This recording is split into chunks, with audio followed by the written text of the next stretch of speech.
느지막한 이 나이에 저의 이야기를 들려드리고자 용기 내어 봅니다. 저는 예순을 바라보고 있는 두 아들의 엄마입니다.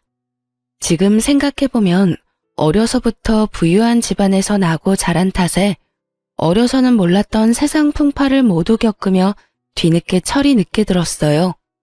젊을 적 이야기지만 제 결혼을 축복해준 이는 없었어요. 제 집안에 비해 너무도 기우는 남자를 사랑했기 때문이죠. 제 남편은 참으로 가진 것이 없었어요. 그렇기에 제 집안에서는 반대가 무척 심했답니다. 하지만 어린 나이에 제 마음보다 중요한 게 뭐 있겠어요.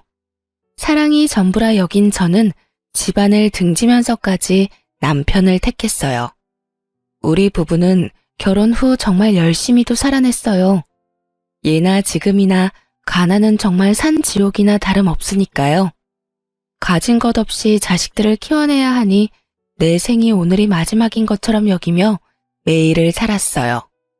그 고생을 하며 살아와 이제 좀 편해질만 하니 제 나이 50에 남편이 암 진단을 받았고 투병 2년 만에 세상을 떠났네요. 그 일을 떠나보낸 슬픔은 잊을 길이 없었지만 자식들이 성인이 된 후라 사는 것에 대해 힘든 건 없었어요.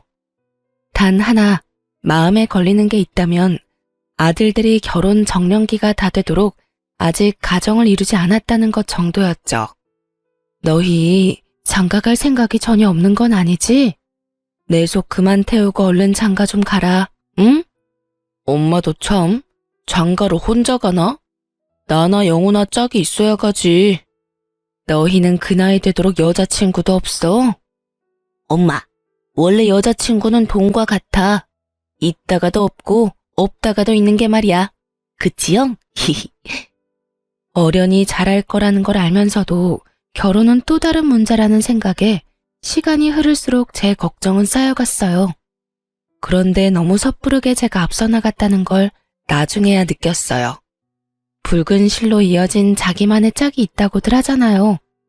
정말 그렇기라도 한 건지 아들 둘 다 비슷한 시기에 좋은 짝을 만나 속전속결로 장가를 가더군요. 그 후로는 세상의 근심이 모두 사라졌어요. 말로 다 표현 못했지만 장가도 못 가고 노총각으로 늙을까봐 내가 얼마나 걱정했는지 몰라. 그런데 단번에 며느리가 둘이나 생기다니 너무 기뻐서 아직도 믿기지 않아. 이제 동서랑 제가 있으니 기쁘게만 지내세요. 적적하시다 느끼시지 않도록 저희가 자주 찾아뵐게요. 고맙다. 이렇게 예쁜 딸이 둘이나 생겨 너무 든든하고 행복하구나. 딸이라고 생각해 주시니 너무 감사해요. 형님이랑 제가 어머님 사랑 듬뿍 받는 걸 보고 아주버님과 신랑이 질투하는 건 아닌가 몰라요. 첫째 며느리는 본성이 참 예쁜 아이고 둘째 며느리는 영특한 아이라 든든하기까지 했어요. 저는 너무도 소중한 며느리들이라는 생각이 절로 들었고 그래서 제 배 아파 낳은 아들 둘보다도 예뻐하고 아꼈어요. 이런 제 마음을 오롯이 느꼈는지 첫째 며느리는 안부 연락과 왕래를 통해 제 마음에 대한 감사를 표현했고 둘째 며느리는 선물과 용돈과 같은 것들을 전함으로 표현했어요. 첫째 며느리는 연년생에 손주를 낳아 전업주부로 지냈고 둘째 며느리는 간호사로 큰 병원에 근무를 했거든요. 아들을 둔 동네 아줌마들은 이런 저를 내심 부러워했어요. 영훈이 엄마는 참 복 많은 사람이야. 그치? 정말 자기를 끔찍이도 챙기던 아들들도 참 부러웠는데 이제 다정한 며느리에 능력 있는 며느리까지 얻었잖아. 그러게 나도 애들이 이렇게 큰 효도를 할 줄은 몰랐네. 저 역시 동네 사람들이 해주는 말에 동감했어요. 집안에 여자가 잘 들어오니 이렇게 화목하구나 싶기도 했죠. 제 노후는 다복한 집안에서 평안하게 살아가겠구나 하는 기대가 되기도 했답니다. 하지만 이건 어디까지나 제 생각일 뿐이었어요. 자신의 커리어를 중요하게 생각하던 둘째 며느리가 아직 계획에 없던 임신을 하게 되면서 모든 게 뒤틀렸습니다. 둘째 며느리가 결혼한 지 3년 만에 첫 임신 소식이 들려왔어요. 엄마! 내가 드디어 아빠가 된대. 나도 이제 아빠라고. 어머 세상에나. 이게 다 무슨 소리야? 임신한 거야? 응? 아이고 잘했다 잘했어. 둘째 아들이 30이 훌쩍 넘었던 때라 임신 소식이 제겐 얼마나 벅찼는지 모릅니다. 둘째 며느리도 어린 나이는 아니었던 터라 건강관리에 집중하며 최대한 조심하길 바랬어요. 하지만 둘째 며느리는 이전처럼 일을 하겠다 고집을 피우더군요. 임신 초기는 특히나 조심해야 하는 시기란다. 알고 있지? 네, 어머님. 너무 염려 마세요. 제 일이 간호사인걸요. 그래. 그래도 일은 이제 쉬는 게 어떠니? 큰 병원에서 근무하느라 많이 고되잖니.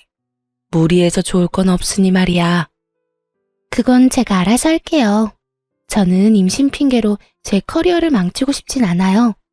벌써부터 경력 단절의 길로 가고 싶지 않거든요. 정 그렇다면 초기인 시기에만 잠깐이라도 휴식기를 가지는 걸 고려해보면 어떻겠니? 이 핑계 저 핑계를 대면서 빠지게 되면 저로 인해 피해볼 동료들은 어쩌고요. 복귀할 때 제게 얼마나 눈치를 주겠어요? 저 그런 거 정말 싫어요. 제가 힘들다고 느끼면 그때 제가 알아서 결단 내릴게요. 그런 것까지 관여하지는 말아주세요. 말려도 봤지만 너무도 완강해 쉽지 않았어요. 결국 며느리는 이전처럼 일을 나갔어요. 저는 그런 둘째 며느리와 아이가 걱정되어 집에서라도 편히 쉴 수 있도록 해줘야겠더라고요. 그래서 둘째 며느리 모르게 아들에게 당부했어요. 아들, 네가 새아가 힘들지 않도록 잘해야 한다. 밖에서 진을 빼고 오니까 되도록 네가 집안일에 신경 써. 내 둘째 며느리 고생시키지 말라 이 말이야. 알겠지? 엄마, 조금 서운하다. 나도 엄마 아들이거든. 아유, 내 귀한 아들인 걸 누가 몰라.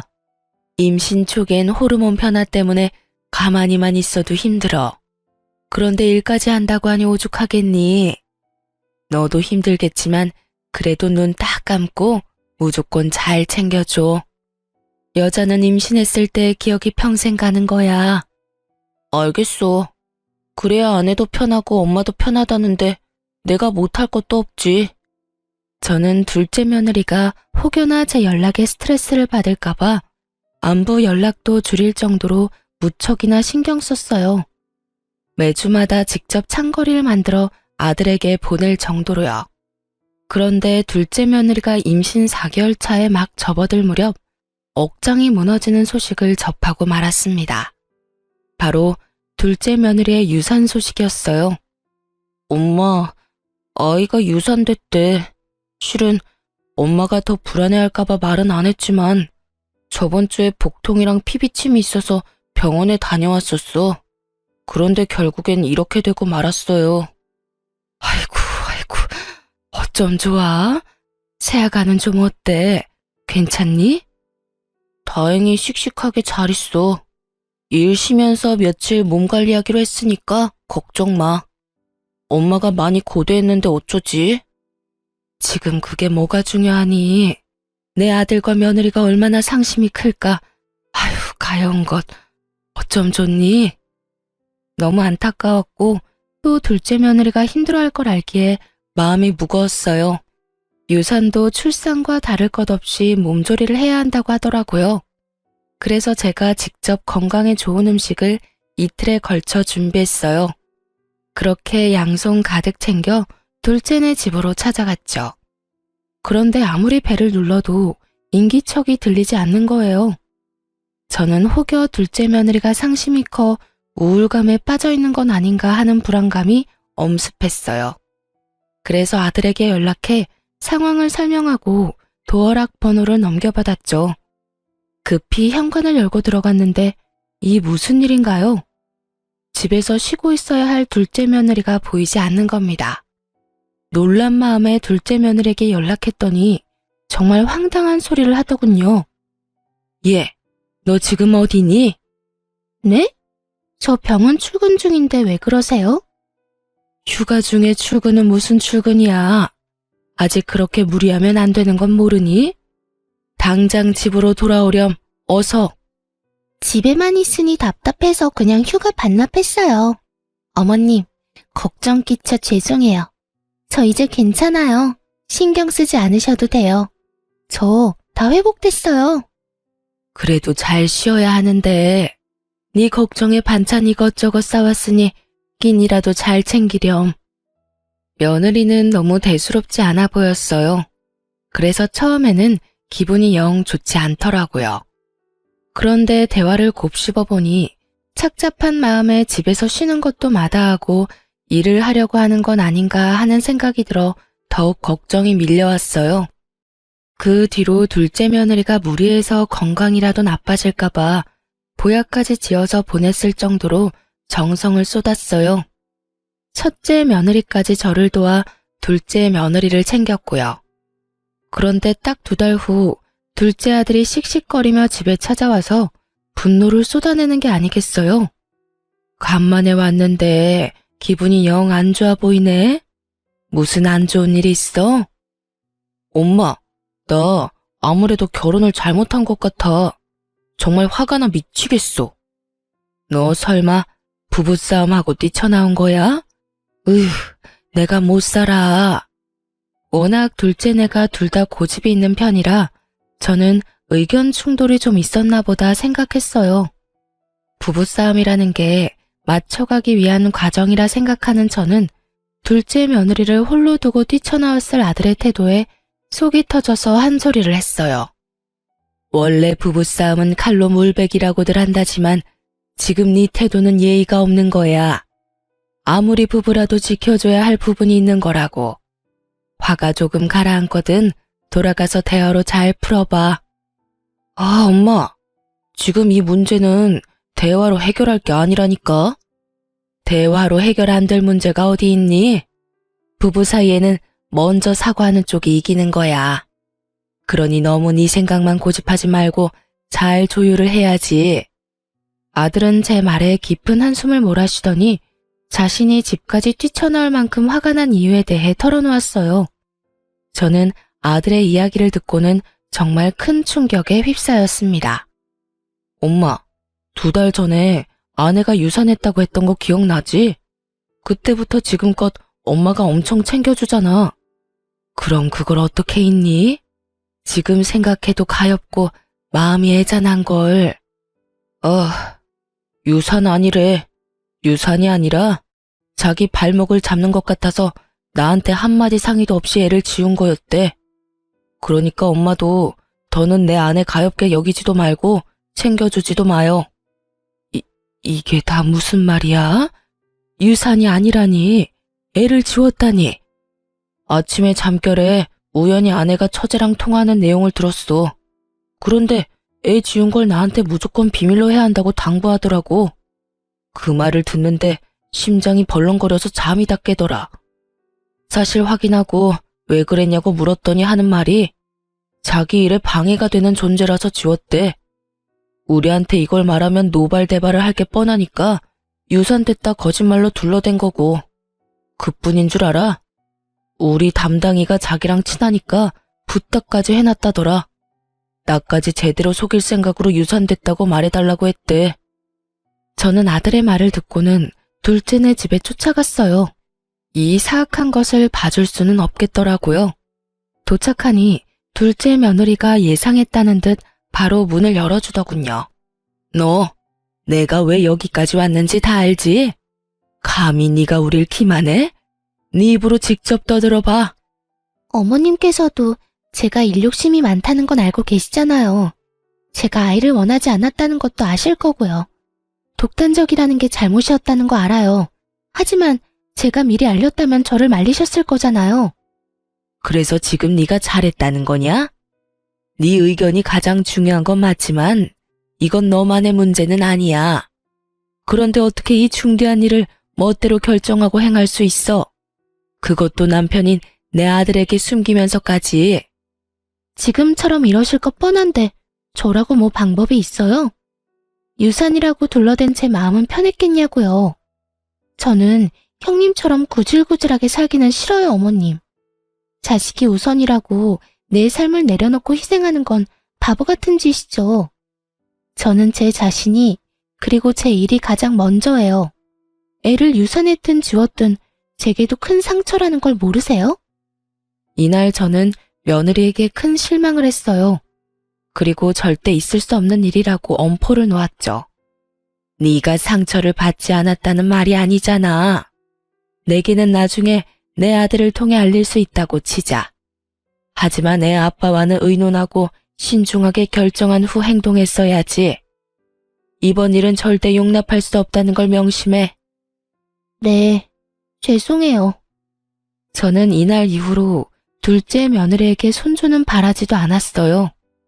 제 둘째 아들은 여전히 자녀를 원하는 마음이 있었지만 더는 둘째 며느리에게 이세 계획에 관한 이야기는 하지 않았고요.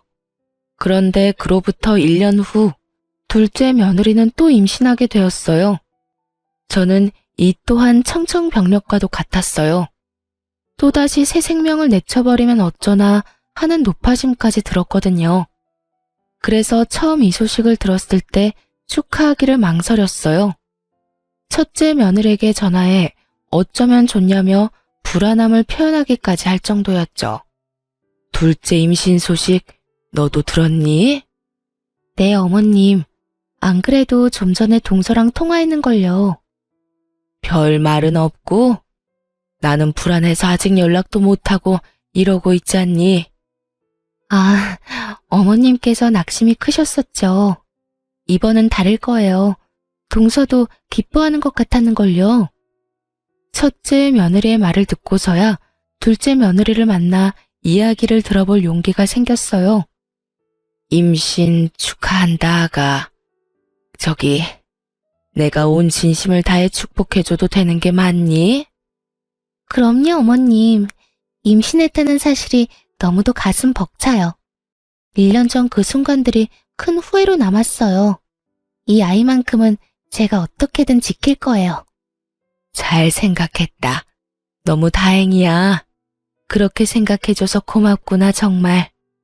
저는 둘째 며느리를 얼싸안으며 오롯이 기쁨을 표현했어요. 둘째 며느리는 제게 말한 것처럼 임신 기간 동안 먹는 것 하나까지 관리하며 아이를 맞이할 준비를 해나갔어요. 물론 만삭 전까지 일을 쉬지 않고 쭉 해나갔지만 저는 그것까진 말릴 생각은 없었어요. 일이 중요한 아이라는 걸 이제는 너무 잘 알았으니까요. 그렇게 서로를 이해하며 지내는 동안 시간은 훌쩍 흘러 순탄하게 아이를 출산할 수 있었어요. 둘째 며느리는 육아휴직까지 내고 육아에 전념했죠. 그 모습이 당연한 것임에도 어찌나 대견스럽던지 제가 두 팔 걷어붙이고 나서서 육아를 자주 도와줬어요. 그땐 어렵게 얻은 손주라고 생각하니 더 귀하게만 느껴졌어요. 첫째 며느리가 내색하지 않았지만 서운해할지도 모르겠다는 생각이 들 정도로 둘째네에게 많은 공을 들였어요.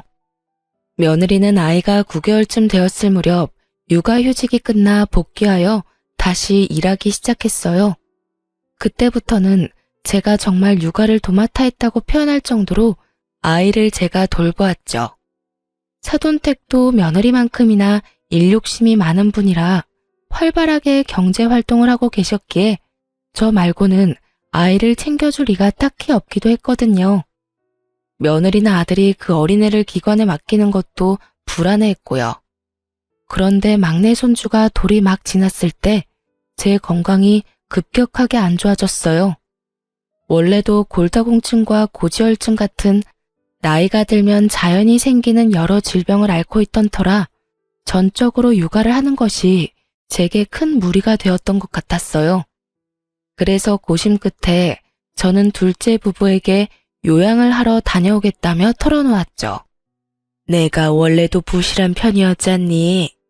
나이도 나이고 여기에 육아까지 돕겠다며 나섰더니 짧은 시간 동안 건강이 많이 나빠졌어. 그래서 1, 2년 정도 고향에 가서 좀 쉬고 올까 한다. 네? 이렇게 갑작스럽게요?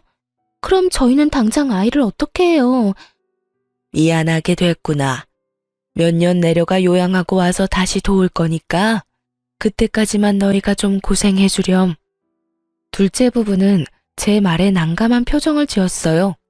아니, 정확히는 둘째 며느리가 곤란하다고 말하고 싶은 표정이었죠. 엄마, 요양을 해야 할 정도로 몸이 안 좋은 거야? 고향에 이제 다른 식구도 없는데 혼자 내려가서 괜찮겠어? 너희가 걱정할 정도는 아니야. 좋은 공기 마시고 좋은 음식 먹으면서 관리하면 좀 더 활력도 생기고 좋을 것 같아서 다녀온다는 거야. 솔직히 어머님께서 암 같은 병도 아닌데 고향까지 내려가 요양을 할 필요는 없지 않나요? 그리고 애 봐줄 사람이 없어지면 저는 일을 어떻게 하라고요? 복귀하자마자 지금 일을 다시 멈춰야 한다는 소리잖아요. 저는 제 일이 그런 식으로 꼬이는 건 원치 않아요. 당신, 엄마한테 그게 무슨 말이야? 우리 엄마가 무조건 우리 애를 봐줄 의무가 있는 것도 아니잖아. 다른 것도 아니고 건강 때문인데 우리만 생각하는 건 잘못된 거지, 응? 당신이 당장 육아휴직 쓰고 우리 애 챙길 거 아니잖아. 결국 엄마라는 이유로 내가 피해를 봐야 하는데 이런 말을 안 하게 생겼어? 둘째 며느리는 제 건강 회복은 안중에도 없었어요. 아니, 제가 저를 챙기려는 게 마음에 들지 않았던 거죠. 자신의 부모에게는 도움을 청해볼 생각조차 하지 않으면서 저더러는 무책임하다는 말까지 하며 잡아두려 하더군요. 당장은 앞날이 캄캄하다고 느껴져서 내게 서운할 수 있어. 하지만 내가 안 온다는 게 아니잖니. 언제든 건강이 좋아졌다고 느끼면 올라올 거야. 그러니 너그러운 마음으로 받아들여 주렴. 어머님, 이건 너그럽고 그렇지 않고가 중요한 건 아니죠. 어머님께서 줄곧 아이를 봐주면서 양육 패턴도 다 생겼는데 이제 와서 어머님 쉬어야 하니 못 도와주겠다고 하는 건 못된 거 아닌가요? 뭐? 예, 내 애 아니고 너희 부부의 아이야. 나는 여태껏 내 손주니까 챙겼던 것 뿐이잖니. 자식은 부모가 키우는 거지 남이 키워주는 게 아니야. 그런 식으로 말씀하시는 건 정말 무책임한 거죠. 이날 처음으로 괜히 둘째 부부를 도와왔던 걸 후회했어요. 원래라면 아이가 기관에 적응한 후에 귀향하려 했지만 둘째 며느리의 말에 서운함이 들어 앞당겨 내려갔어요. 둘째 며느리는 그게 못마땅했는지 제가 내려가는 날까지도 연락 한 통 하지 않았어요. 그 후 둘째 며느리가 제게 연락을 해온 건 아들이 제게 용돈을 보냈다는 사실을 알게 되어서였죠. 그때부턴 사람 피를 말릴 작정인지 정말 하루가 멀다고 연락해 저를 들들 볶아대더군요. 남편이 어머님께 용돈 보내드렸다던데 이러려고 내려가신 거예요? 예, 내가 자식한테 용돈이나 받자고 이 먼 시골까지 왜 오니?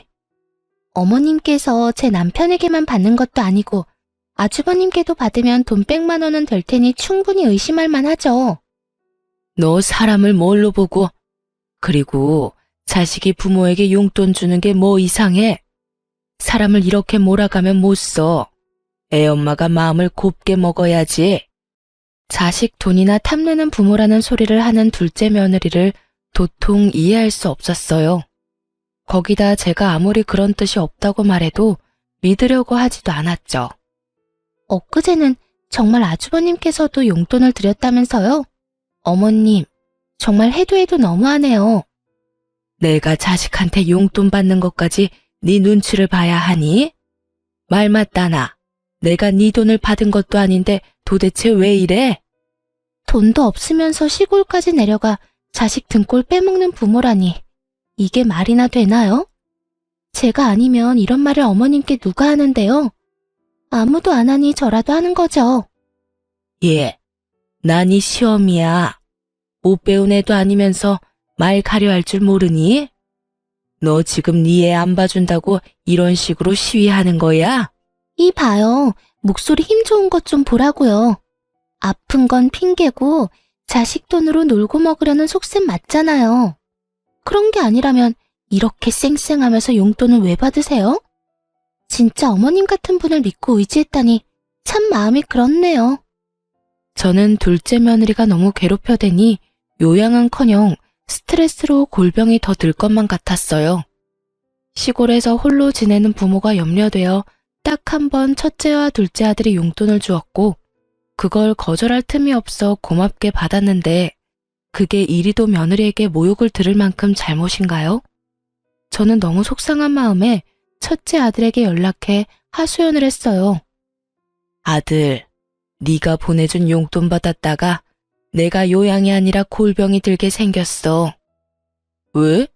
내가 용돈을 잘못 보냈나? 나 때문에 은행까지 가는 괜한 걸음 하신 거야? 차라리 그런 거라면 낫지. 둘째 며느리가 용돈 좀 받았다고 얼마나 닭다리인지 내가 정신이 나갈 지경이라니까. 네 동생한테는 이 이야기는 하지 말고 앞으로 용돈 보내지 마렴. 둘째한테도 용돈 그만 보내라고만 전해라.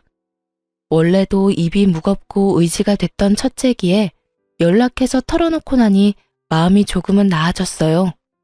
하지만 그것도 잠시뿐이었죠. 둘째 며느리의 연락을 받고는 또다시 기분은 착 가라앉았어요.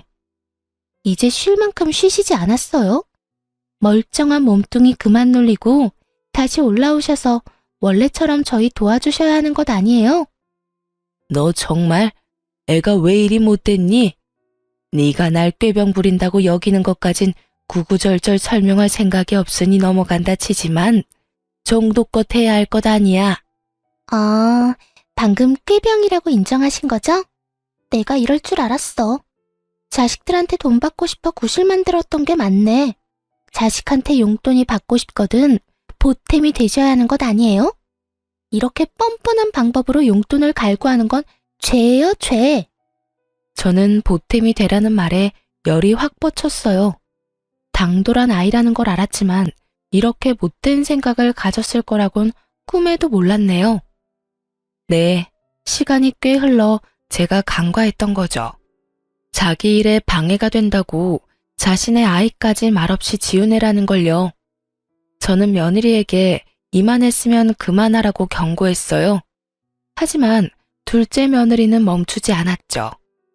하루빨리 올라와서 절 돕는 게 좋으실 거예요. 자꾸 이런 식으로 저 힘들게 만들면 애만 두고 확 가출해버릴 줄 아세요? 뭐야? 그게 애엄마가 할 소리니? 너 정말 정도가 없는 애구나. 엄마라고 다 고분고분 희생할 필요는 없잖아요. 엄마 없는 애로 키우고 싶은 게 아니라면 어머님도 그 얕은 수작 그만 부리시고 올라오세요. 혹시 알아요? 그러면 제가 용돈이라도 좀 더 쥐어줄지. 장작 한 달을 꼬박 둘째 며느리에게 시달렸고 결국 아이까지 거론하며 저를 협박했어요. 저는 그 협박을 참지 못하고 몇 시간을 달려 둘째네 집에 쫓아갔습니다. 어머 어머님, 손주 사랑이 대단하시네요. 아니면 용돈 더 준다는 말에 오신 건가? 무슨 이유든 좋아요. 다시 와주셨으니까요. 저는 며느리의 망발에 다짜고짜 얼굴로 손을 날렸어요. 둘째 며느리는 새빨개진 얼굴로 질세라 제게 난리를 쳐댔어요. 보잘것도 없는 어머님이 감히 제 얼굴에 지금 손을 댄 거예요? 이렇게 손을 함부로 놀려서 어쩌려고 이러세요? 저는 뭐 못해서 참고 있는 줄 아시냐고요? 제가 어머님 상대로 신고라도 하면 어쩌려고 이러시는 건데요? 네? 눈을 똑바로 축혀뜨고는 대드는데 살쾡이가 따로 없었어요. 저는 끝까지 기어오르는 둘째 며느리와 오늘은 끝장을 보겠다는 마음으로 물러서지 않았습니다. 그렇게 장장 3시간을 며느리와 육탄전을 벌였고 제 아들이 막내 손주를 하원시켜 데리고 온 후에야 멈추게 되었네요. 아들은 제가 올라온 것도 모자라 우리 꼴을 보고 기겁을 했어요. 엄마, 갑자기 연락도 없이 여기까진 무슨 일이야? 꼴은 그게 다 뭐고 이게 다 어떻게 된 거야? 시험이 알기를 개떡같이 하는 며느리 혼쭐 좀 내주러 왔다. 엄마, 알아듣게 말을 해줘야 이해를 하지. 당신 엄마한테 무슨 잘못 저질렀어? 네 아내가 손주 안 봐주고 기양했다고 어찌나 사람을 들들 볶은 줄 아니? 그뿐이야. 네가 준 용돈 받았다고 사람을 못된 사람 취급하는데 내가 참을 수가 있어야지. 앞으로 너희 일과 나는 별개다. 그런 줄 알아? 저는 자초지종 설명도 없이 무턱대고 둘째네 집을 나와 시골로 내려갔어요. 둘째 아들이 제게 몇 날 며칠을 연락해댔지만 받지 않았죠. 제가 전화라도 받으면 둘째에게 그간 며느리에게 당한 일을 다 쏟아낼까 봐요. 그렇게 지낸 지 일주일쯤 지났을까요? 둘째 아들에게 다시 연락이 왔고 제 기분이 차분해진 후라 전화를 받았어요. 그런데 그 일주일 사이 첫째가 둘째에게 저와 나눴던 대화를 털어놓았는지 며느리가 그렇게 행동한 줄 미처 몰랐다며 살피지 못해 미안하다는 겁니다. 부모라는 게 참 묘하게도 자식이 사과를 하니 가슴이 먹먹하더라고요. 그래서 이제 다 괜찮다고 아들을 한참이나 다독였네요. 그런데 둘째 아들과 통화가 닿은 후부터 둘째 며느리는 더 악독해졌어요. 제게 폭언을 일삼고 자신을 해코지한 파렴치한 취급을 하더라고요. 손버릇 더러운 분께서 그동안 어떻게 참으셨어요? 제가 또 용돈 운운하면 와서 제 얼굴에 손대실 거죠? 못 베어먹은 티 너무 나니까 소름 끼쳐. 네 이런 태도가 더 끔찍하다는 걸 모르니? 미련한 것. 뭐요? 자식들이 피땀 흘려 번 돈으로 지금 살고 있는 그 허름한 시골집까지 사서 요양하는 주제에 부모래도 다 같은 부모가 아니라더니 어머님처럼 양심 없고 부모 자격 없는 분은 또 처음 보네요. 네가 뭘 안다고 입을 함부로 놀려? 감히 네가 뭔데 부모 자격을 운운하니? 어? 왜 격분하고 그래요? 어머님께서 경제활동한 적 없으시잖아요. 그럼 보나마나 뻔한 것 아닌가요? 그런 건 동네 바보도 알겠네요. 기가 막혀. 참 가족이 뭐라고 이런 망발을 하는 며느리의 전화를 그리도 착실히 받았을까요? 제게 남는 건 고작 울화와 상처일 뿐인데요. 저는 더는 이런 며느리의 장단에 맞춰주지 않겠다 다짐했어요. 아니, 둘째 며느리의 되바라진 태도를 제대로 짓밟아주겠다 마음먹었죠. 그래서 며느리와의 통화가 끝나자마자 둘째에게 곧장 연락했어요. 아들, 내가 문자로 주소 하나 보낼 거야. 쉬는 날 꼭 며느리 데리고 내려오렴. 알겠지? 나흘 뒤 아들은 제 말대로 자기 가족들을 데리고 내려왔어요. 도착해 차에서 내린 둘째 며느리는 풍경을 보고는 기함했어요. 둘째 부부의 눈앞에 펼쳐진 광경은 넓은 앞마당이 있는 300평대의 초호화 단독 주택이었습니다. 네, 바로 제가 지내고 있던 고향 시골집이었어요. 며느리는 놀란 채 말까지 더듬으며 물었어요. 이곳은 도대체 어디예요? 여보, 설명 좀 해봐요. 글쎄, 나도 지금 좀 당황스러워서. 저는 아이들이 도착한 걸 알면서도 조금 늦게 맞이하러 나갔고 큰 단독주택에서 제가 현관을 열고 나오는 걸 보고 둘째 아들과 며느리의 입이 떡 벌어졌어요. 엄마, 이 집은 다 뭐야? 어머님께서 왜 저 집에서 나오세요? 설마 자식들 용돈 주는 걸로 이 호화스러운 집에서 월세로 지내는 거예요? 정말 노망이라도 나셨어요? 저는 명확한 근거도 없이 떠들고 있는 둘째 며느리의 면상에 손에 들고 있던 서류를 집어 던졌습니다. 아들이 서류를 주워 살필 때 곁눈질로 보던 며느리는 어떻게 된 거냐며 더 언성을 높여 물었어요. 이게 도대체 어떻게 된 거예요? 어떻게 어머님께 이런 어마어마한 집이 있을 수 있어요? 뭔가 잘못된 거 아니에요? 네? 난 이런 집 한 채 가지고 있으면 안 되니? 왜? 내 자식들 앞으로 대출받아서 사기라도 했을까봐? 뭐요? 내가 이럴 줄 알았어. 이 한심한 인간아. 갑자기 인상을 팍 쓰더니 제 아들의 멱살을 잡았어요. 아들들이 대출을 받아줬다고 바로 확신하고 말이에요. 제가 있든 없든 며느리는 이미 그건 상관이 없는 듯 했어요.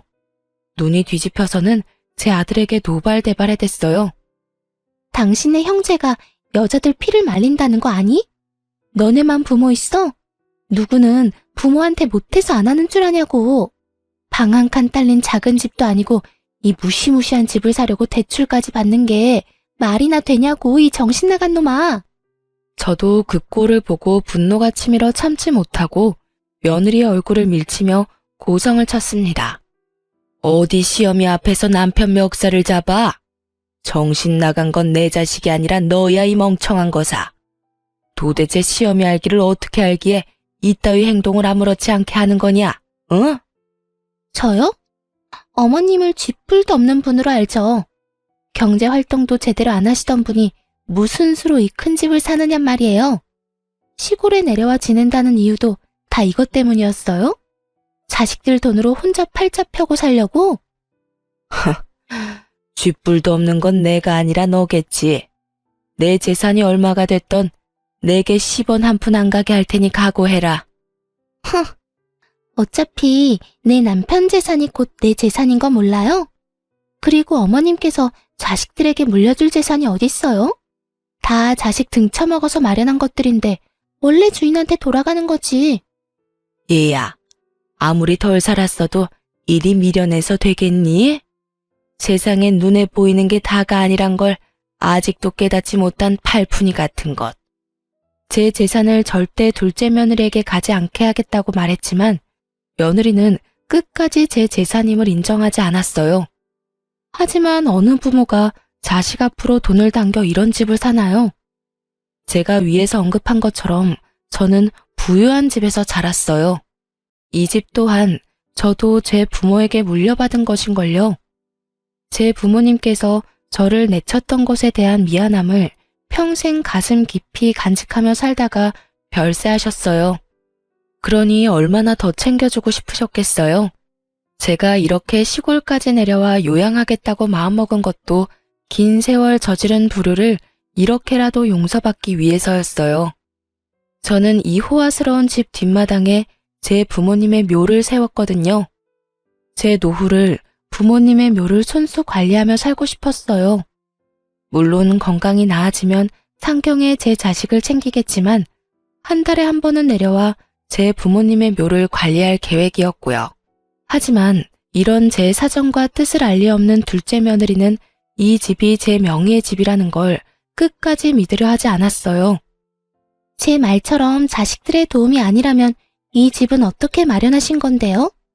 이 종이 쪼가리에 불과한 서류를 어떻게 믿느냐고요? 내가 왜 그런 짓까지 해야 하니? 고작 너 하나를 속이자고. 어머님 자존심을 지키기 위해서겠죠. 그래서 돈 내고 대여해놓고 자기 집인 것처럼 하는 거잖아요. 서류까지 위조해가면서 이런 일 벌인 거 죄예요, 죄. 당신 정말 엄마한테 무슨 말을 하는 거야? 우리 엄마 그런 못된 분 아니야. 그만해. 너 참 재미있는 상상까지 하는구나. 무슨 근거로 위조라고 표현하는지 나는 모르겠구나. 끝까지 자존심 부리겠다 이거죠? 좋아요. 어머님 사기죄로 고소당할 준비나 하세요. 이런 무서운 일까지 저지르고 좋게 넘어갈 줄 아셨어요? 올라오라고 말할 때 얌전히 와서 손주 양육이나 하면서 지냈으면 좋았잖아요. 양육하기 싫어 수작 부리다 콩밥까지 먹게 생겼으니 어떡해요? 말하는 꼴이 아주 되바라져서는 신고해 볼 테면 해봐 어디. 네가 바라는 대로 되는지 한번 보자꾸나. 엄마까지 왜 이래? 며느리가 이렇게 끝까지 큰 소리를 칠 수 있었던 이유는 아마도 아들도 이 집에 대한 존재를 몰랐기 때문이겠죠. 며느리는 이날 돌아가서 정말 저를 신고했습니다. 물론 이 일로 제가 스트레스를 많이 받기도 했지만 결과적으로는 제 땅이라는 것만 제대로 증명된 채 며느리가 바라던 모습은 안타깝게도 전혀 없이 흐지부지 끝이 났죠. 그런데 이 일을 계기로 둘째 며느리가 저를 대하는 태도가 바뀌었어요. 어머님, 제가 큰 실례를 범했었죠. 저 지금 정말 많이 반성하고 있어요. 앞으로는 어머님 말씀만 믿으며 지낼게요. 얘가 왜 이래? 원래 하던 대로 하렴. 이미 네 본 모습을 다 알았는데 이런다고 뭐가 바뀌니? 아이, 어머님, 말씀을 왜 그렇게 하세요? 제 본 모습이라니요. 그땐 제가 미쳤었던 거예요. 일과 육아에 치이다 보니 정신이 어떻게 됐던 것 같아요. 제가 그동안 쏟아낸 망언은 뭘 몰라서 했던 거니 마음에 담아두지 마셔요. 제가 앞으로는 정말 잘할게요. 그렇게 내숭 부릴 것 없다. 네가 뭘 하든 네가 하는 거라면 난 다 필요 없으니.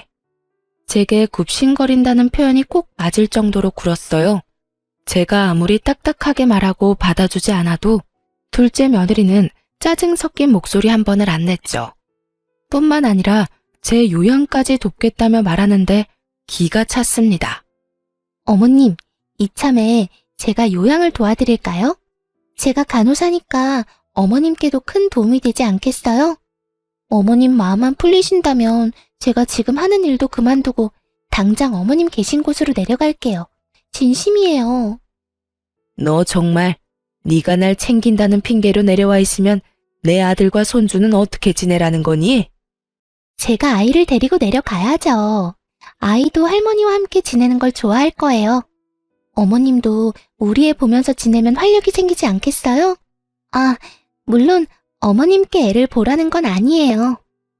그럼 지금 나 하나 때문에 내 아들과 손주를 떼놓겠다. 이 말이니? 너 정말 생각이 있는 애니 없는 애니? 아이에게 아빠가 얼마나 중요한지 몰라?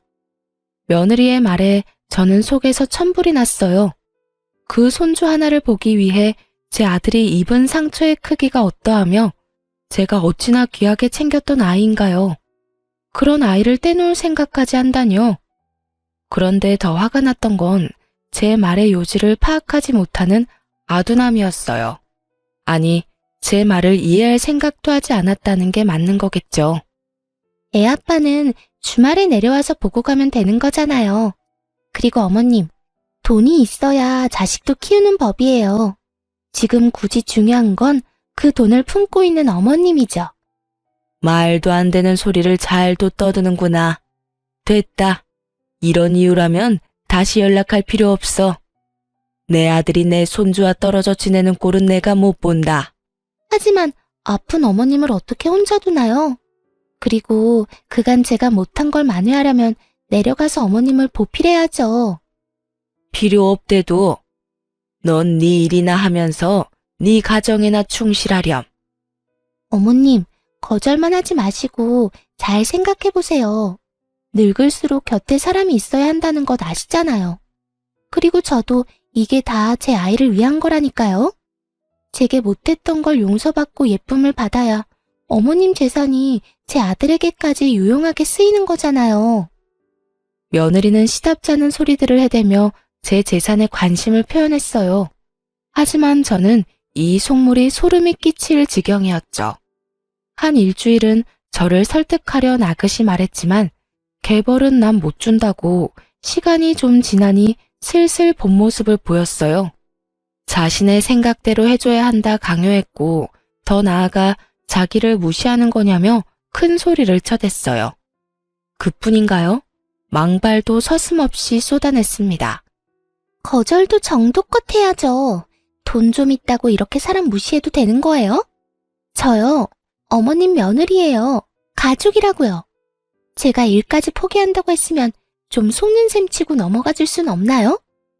내가 왜 그래야 하니? 그리고 내가 언제 널 무시했어? 무시라면 아마 네 연락을 고의적으로 받지 않았겠지. 전화를 받아서 대놓고 무시를 하는 거잖아요. 제 일까지 포기한다는 게 어떤 의미인지 모르세요?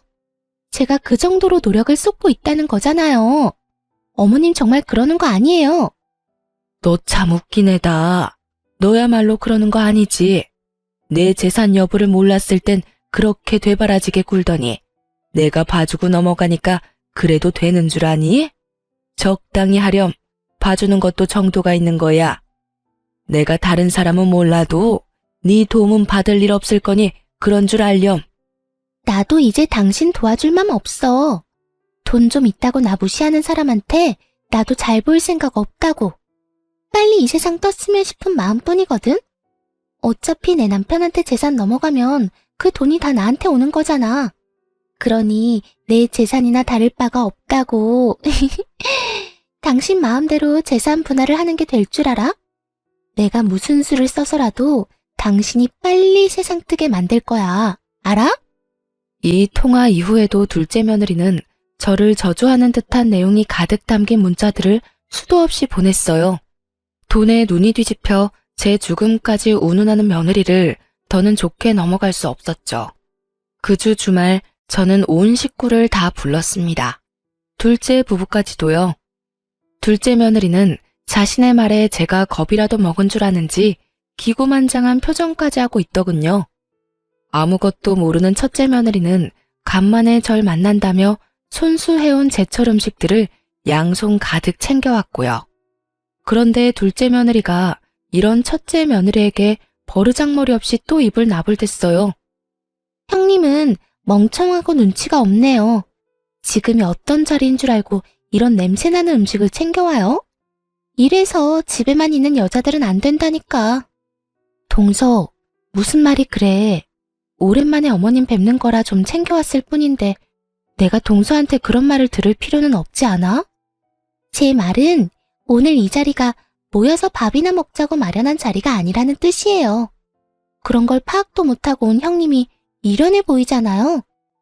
둘의 대화를 듣다 못한 제가 둘째 며느리에게 한 소리 하려던 순간 집에 손님이 찾아왔어요. 바로 부모님의 재산을 관리해 주셨던 변호사였죠. 저는 자식들을 전부 거실로 불러 모은 후 제 재산 상속에 관한 얘기를 모두 털어놓았어요. 그리고 곧 변호사의 말이 끝나자 둘째 며느리는 발칵 뒤집혔습니다. 둘째 아드님께는 추가 조항이 하나 더 있으십니다. 네? 제게요? 어떤 조항 말씀이시죠? 둘째 아드님께서 이 모든 재산을 상속받기 위해서는 현 아내분인 서진주님과 이혼을 하셔야 합니다. 이게 무슨 말이야? 이혼이라뇨. 어머님, 정말 끝까지 제게 이러실 거예요? 네? 제가 미쳤다고 이혼을 해요? 제가 왜요, 왜? 둘째네 이혼을 거론하자 온 가족이 놀란 눈치였어요. 둘째 며느리도 절대 이혼을 할 수 없다 난리쳤죠. 저는 제 핸드폰에 녹음되어 있는 파일 하나를 재생했어요. 그리고 곧 둘째 며느리의 목소리가 거실 가득 울려 퍼졌습니다. 제 죽음을 고대한다는 둘째 며느리의 망언이 말이에요. 그리고 전 며느리가 제게 보냈던 문자들을 전부 공개했어요. 그뿐일까요? 아들과 함께 둘째 며느리가 처음 집에 내려왔던 날 저희가 나눈 대화가 담긴 CCTV 영상까지도 전부 보여주었어요. 이 모든 사실을 가족들에게 낱낱이 밝히고 나서야 둘째 며느리는 사색이 된 얼굴로 힘없이 바닥에 주저앉았습니다. 아들들은 둘째 며느리에게 사람도 아니라며 분노했어요. 온 식구가 둘째 며느리의 만행과 욕심을 알게 되자 둘째 아들은 재산 때문이 아니라 자신과 저를 위해 이혼하겠다고 나섰어요. 당신이 뒤에서까지 어떻게 이래? 우리 엄마한테 이런 몹쓸 말을 쏟아낼 수 있냐고. 여보, 이건 모함이야. 처음부터 내가 그런 식으로 굴었던 건 아니라고.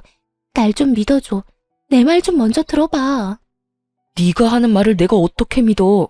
이렇게 증거들이 다 있는데 내가 무슨 수로 네 말을 믿어? 우린 이제 끝이야. 이혼이라고. 아들은 그 길로 이혼 소송을 걸었어요. 변호사를 통해 며느리에게는 내 아들 재산을 한 푼도 넘어가지 않도록 부탁했고 양육권도 넘어가지 않도록 힘을 써달라고 말했어요. 둘째 며느리는 양육권을 가지고 끝까지 물고 늘어졌어요. 하지만 이미 제 휴대폰에는 아이보다 돈이 우선이라는 며느리의 무수히 많은 말들이 담겨 있잖아요. 결국 자신의 말이 자기의 발목을 잡았고 양육권도 아들이 넘겨받게 되었습니다. 이혼당한 며느리는 양육권까지 빼앗긴 뒤에야 자신에게 남은 게 하나도 없다고 느낀 건지 아들에게 애원하기 시작했어요. 나 재산 한 푼 없어도 돼. 돈 다 당신이 가져. 홧김에 한 몇 마디 말 때문에 양육권까지 빼앗기고 나 이렇게 모든 걸 다 잃고 떠날 수는 없어. 우리 이혼 엎으면 안 될까? 내가 정말 지금부터라도 잘할게. 응? 난 당신 같은 아내 필요 없어. 이제 와서 후회하는 척 이렇게 질척대지 마. 여보 제발 이렇게 허무하게 날 내치지 말아줘. 아들은 전 며느리의 애원을 끝까지 들어주지 않았어요. 그러니 제게 찾아와 무릎까지 꿇고는 싹싹 빌더군요. 어머님, 제가 다 잘못했어요. 저 이렇게는 못 끝내요.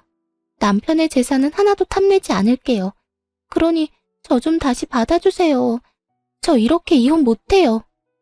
이런 결말이라 유감이구나. 하지만 나는 널 더는 가족으로 여기며 살고 싶지 않아. 지금이라도 네 본 모습을 우리 가족이 알고 널 떨쳐낸 것이 무척이나 다행스럽다고 생각하니깐 말이야. 어머님, 제발요. 앞으로는 정말 고분고분한 며느리로 어머님과 남편의 생각이 곧 제 생각이라 여기며 살게요. 일을 하지 말라시면 일도 안 하고 주부로 최선을 다하며 지낼게요. 그러니 제발 저 좀 받아주세요. 전 며느리가 아무리 제게 매달려도 저는 굽히지 않았어요. 왜냐면 며느리가 이렇게까지 하는 것도 다 제 아들의 경제력 때문이라는 걸 저는 아니까요. 그 후에도 꽤 긴 시간 저희에게 찾아와 자기를 받아달라 청했어요. 하지만 저나 아들이나 둘 다 거들떠도 보지 않았습니다. 손주가 어리니 면접 교섭일에 아들이 직접 아이를 보여주곤 했는데 그때마다 많은 핑계를 대며 매달렸어요. 한 번은 최후의 수단이라며 아이와 둘이 시간을 보낼 때 아들 모르게 아이를 데리고 자취를 감췄던 적이 있어요. 그날 아이를 찾기 위해 난리도 아니었죠. 그리고 결국 그 경솔한 행동으로 다시는 아이와 단둘이 보내는 시간조차 사라졌답니다. 지금은 제 단독주택에 한 달에 한 번씩 아이들이 내려와 추억을 쌓으며 즐겁게 지내고 있어요. 둘째 아들은 손주를 데리고 제 집으로 완전히 내려왔고요. 제가 그동안 맘고생했을 걸 생각하면 미안하다며 어찌나 저를 챙기는지 몰라요. 저는 아들의 챙김을, 아들은 저의 챙김을 받으며 서로 도우며 지내니 마음도 한결 편하고 웃을 일도 많아요. 그렇기에 지금의 제 전원 생활은 너무도 만족스럽네요. 집에 아이가 있으면 분위기부터가 다르잖아요. 제 막내 손주가 저의 행복이랍니다. 아이가 엄마의 빈자리를 느끼지 않았으면 해서 열심히 노력 중이며 아이에게 이런 제 마음이 닿길 바래요. 엄마의 역할이 얼마나 중요한지 잘 알기에 요망한 며느리라도 아이에게 최선을 다할 준비가 된다면 언제고 용서할 준비는 되어 있어요. 물론 제 가족으로 다시 받아들일 순 없지만 아이의 엄마로서는 인정할 수 있게 되겠죠. 부디 이혼당한 둘째 며느리가 혼자가 된 삶을 통해 소중함에도 우선순위가 있고 그걸 지키기 위해 어떤 마음과 노력이 필요한지 깊이 깨닫는 날이 오길 바라봅니다. 제 사연을 들어주신 시청자분께 감사의 말씀 전하며 이만 마칩니다. 감사합니다.